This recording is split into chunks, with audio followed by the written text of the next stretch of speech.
I'm Charlotte Craven, Camarillo City Council member, and today I'm going to talk to you about water in Camarillo.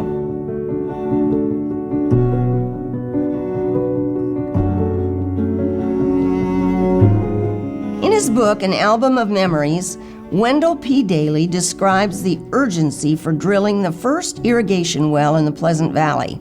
He said we would plant and sow, till and cultivate, but the crop was not what it should be. The fall of 1911 was so dry and the ground so hard that I had to give up plowing. He was an up-to-date farmer who didn't believe in foolishness such as water witching, but drilling wells was expensive. Just to be sure, he hired a water witch who staked out a location. Being a very skeptical man, he covered up the stake and hired another water witch. He selected the same spot. Then he hired Lane and Bowler, the world's greatest water developers. Their rotary drill started on March 12, 1912, on the staked site. The hole was 24 inches in diameter for the first 200 feet, so that a 23-inch turbine pump could be installed. After that, the hole was 12 inches in diameter. They drilled to a depth of 750 feet, where they found enough water to be pumped at the rate of 1,350 gallons per minute, the amount they figured was necessary to irrigate lima beans. Mr. Daly was so confident that water would be found that he had his farmhands dig ditches and lay irrigation pipes in the field while the well was still being dug. The water witches proved correct, and when water did begin to flow, it was diverted straight into the fields. He reported that his crop was about twice that of his neighbors, and the same well crew had 3 other wells in operation by the next season. When electricity came to the area, he replaced the gasoline engine with an electric motor. It was always quite a job to start the big horsepower gasoline engine, he said. The fuel had to be hauled in by the carload and stored in an underground tank. The engine had to be oiled and repaired. With the electric motor, all we have to do is throw a switch and here come 75 wild horses racing down the mountains, all fed, groomed, and harnessed, ready for work day and night. They never tire. Did I mention that this was Stan Daly's grandfather, and that at one time the area was called the lima bean capital of the world? Prior to electricity arriving here, homes got their water from outdoor hand pumps, brought in by the bucketful when needed. Talk about conservation incentive. However, when electric pumps could send water directly into houses, it was a game changer. There are some gaps from here on, but here's what I know. The Southern Pacific Railroad put in a water system when it began service to the Camarillo station in 1910. I don't know where the pipes went, but various sources at the Historical Society report that the stores on Ventura Boulevard were served by that system. By the 1920s, the system was failing. Greater Camarillo then and now states that Mike Disdar bought the company, which consisted of 1 6-inch pipe, a storage tank, and 1-cylinder gas engine. He then had ditches dug and another well put in at the rear of Pleasant Valley Baptist Church. When the freeway came through in the 1950s, that well was destroyed. A petition was circulated in the early 1940s by William Maxwell to form a county waterworks. The county bought the old water system for $33,000 and enlarged it. On October 1st, 1944, County Waterworks No. 5 was established to provide water to the area. The district was governed by a board of 5 members appointed by the Board of Supervisors. Water was provided to homes in the area as they developed, initially to what we now call Old Town, as well as homes on Fulton, Glen, Berry, and across the railroad tracks to Pettit and Camarillo streets. It expanded as homes were built north.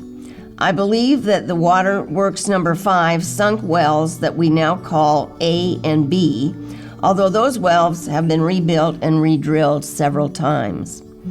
In 1951, Waterworks No. 5 built the water reservoir on the elevated part of Cedar Street for storage and pressure distribution. We call it Reservoir Number 4, still used by the city, and it's lit up like a Christmas tree every December. In 1961, Ventura County Waterworks Number 5 built what we call Reservoir Number 2 on a hill above wells A and B. I believe it was the district that also built what we call Reservoir Number 3 at the Courtyard, which might have once belonged to them. In 1955, the Air Force opened Catalina Heights, south and east of Las Posas Road, to house some of the military who worked at Oxnard Air Force Base, which became Camarillo Airport after it was decommissioned.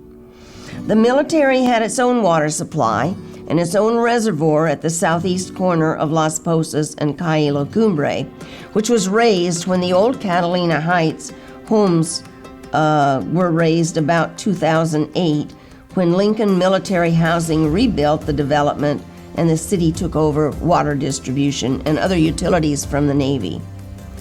In 1960, subdevelopers were ready to build houses around Catalina Heights, but they needed water. Camino Water Company, a private stockholder company, was registered with the Secretary of State on June 24, 1960, so building could proceed. Its office was on West Las Posas Road in the building where the Pleasant Valley Historical Society is today. At the time, it was common to start a private water company instead of annexing to a district. However, County Waterworks Number 5 was not happy, and they sued Camino Water Company. The California Supreme Court made a decision in 1964. By then, the well and distribution system were in place, the homes north and south of Las Posas had been built, and the Camino Water Company was in business. I believe, but I'm not certain, they used the well of the farmer who sold them land, which was later transferred to the city and then abandoned. We called it Well C.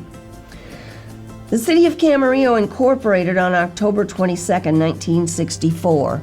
In 1965, the Board of Waterworks Number 5 approved, as did the Board of Supervisors, to disband and give its assets to the city of Camarillo so the city could provide water utility services to its residents.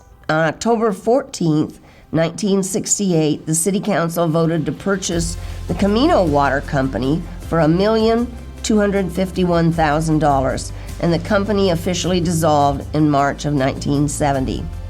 For years, though, the city used the office on Las Posas as its corporation yard, and the water division was headquartered there.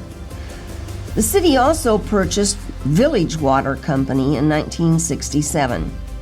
In 1968, it entered into agreements with Callegas Municipal Water District, which was formed in 1953, to deliver imported water to the city.